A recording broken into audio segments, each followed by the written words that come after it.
Magandang araw mga ka-aerial defense, may ibabahagi na naman ako sa inyo.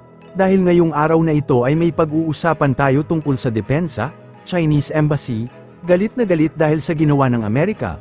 Pero bago tayo magpatuloy, huwag mo muna kalimutan mag-like, share and subscribe. Manatiling nakatutok sa aming channel para updated ka sa balitang militar at West Philippine Sea. Pumalag ang Chinese Embassy na nakabase sa Maynila sa akusasyon ni US Ambassador to the Philippines Mary Kay Carlson, na ilegal na gumamit ang China ng water cannon sa pag-atake nito sa barko ng Pilipinas malapit sa Baho de Masinloc noong ika-4 ng Disyembre. Inakusahan ng embahada si Carlson na hindi ito nag-base sa basic facts at naghayag ng mga wala umanong basihang akusasyon laban sa lehitimong hakbang ng baliw na China, para protektahan ang kanilang imagination, territorial sovereignty at maritime interest. Sa isang statement, sinabi ng Chinese Embassy na wala umanong karapatan ng Amerika at mga kaalyado nito na makialam sa mga maritime disputes sa disputed waters sa pagitan ng Pilipinas at China.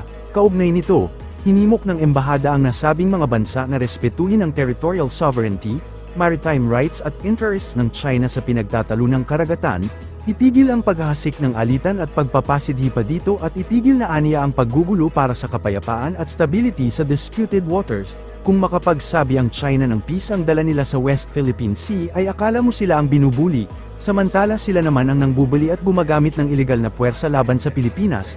Kaya dapat na talagang ipatanggal ang Chinese Embassy sa Pilipinas dahil hindi man lang ito nakakatulong maayos ang agawan sa teritoryo, bagkus pinipilit pa rin nila ang kanilang imagination territory sa West Philippine Sea na sakop ng exclusive economic zone ng bansa. Nilinaw ng US Navy ang pagdaan malapit sa pinagtatalunang Spratly Islands ng kanilang barko na USS Preble DDG-88, isang Arleigh Burke-class destroyer. Sa isang statement, sinabi ng US Navy na pinapairal lamang nito ang kanilang karapatan at kalayaan sa paglalayag alinsunod sa international law. Sinabi din ng US Navy na ang pagdaan ng USS Preble ay hinahamon ng mga restrictions sa innocent passage na ipinataw ng People's Republic of China, Taiwan at Vietnam na mayroong claims sa Spratly Islands. Kaugnay nito, nanawagan ang US Navy ng unilateral imposition ng anumang autorisasyon o paunang notification requirement para sa lehitimong pagdaan sa naturang isla. Inihayag ni AFP spokesperson Colonel Francel Padilla, na ang mga barko ng Navy na nakadeploy na sa West Philippine Sea kung saan nagsasagawa ang mga ito ng maritime patrols dahil bahagi ito ng kanilang mandato. Ang pahayag ni Padilla ay kasunod ng naging statement ng PCG na si Pangulong Ferdinand Marcos lamang ang makapagdesisyon kung i-deploy ang warship ng bansa sa West Philippine Sea, kasunod ng panibagong pambubuli ng China laban sa barko ng Pilipinas. May sinabi kasi ang Philippine Coast Guard na it's up to the President na mag-deploy ng warship. On the part of the AFP, ma'am, ganun din po ba yung stand ninyo? Sa part ng Armed Forces of the Philippines, we are doing our mandate, no, dito sa ating mga karagatan sa ngayon.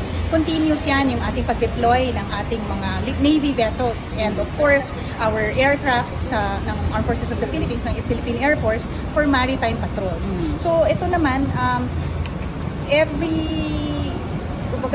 time, no, buong 24/7 nandiyan dyan ang ating Navy patrolling the waters. So as we shift, no, ang una kasi dyan is we're shifting from internal security operations to territorial defense. So nakita nyo, from the start of the year, nagsimula tayong i-shift yung focus mula internal security operations to territorial defense. So mas marami na tayo mga tao at resources na maglalagay dito sa ating pagprotekta ng ating mga karagatan.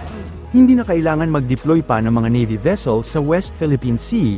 Ayon kay AFP spokesperson Colonel Francel Padilla, may mga barko na talaga ng Navy ang nakadeploy at nagsasagawa ng kanilang routine maritime patrols at nakabantay din ang mga ito sa isinasagawang resupply at rotation mission sa BRP Sierra Madre. It's up to the President and AFP kung kailangan ng Philippine Navy ship para mag-shadow sa operations natin sa West Philippine Sea. Kasi iba, it's about time para magpadala na rin ng gray ship para dun sa mga mission tulad na lang ng resupply.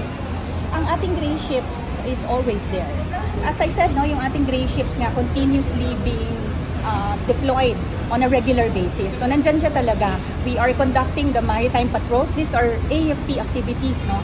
Ang ating RORE missions, no? Yung rotation and resupply are activities that are being done. It's a mission of the AFP to provide for the morale and welfare of our troops and tropa natin yung nandyan sa ating mga features and islands. And so it's the Armed Forces of the Philippines who will be conducting this.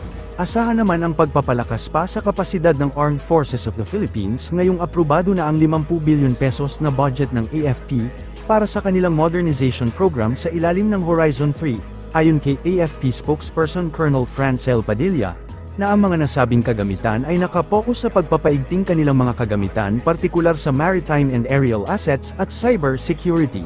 Oo, no? So, masaya ang Armed Forces of the Philippines na na-approve yung budget for our modernization. So, it's the Horizon 3 with a 50 billion budget. Nabigay naman ng Sandatahang Lakas ng Pilipinas ang aming wish list, no?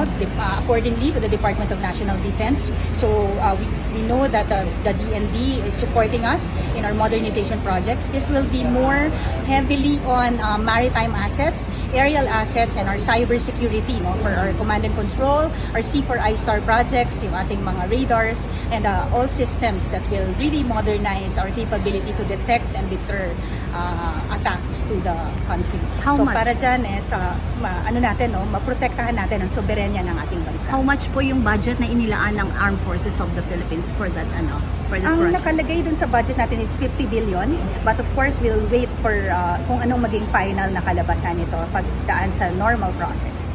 Para sa mas madaming update tungkol sa ating depensa, paki-follow at like muna ng aming page na nasa description na ang link.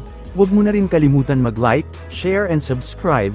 Pindutin mo na rin ang bell para updated kayo sa aking mga bagong video. Maraming salamat po.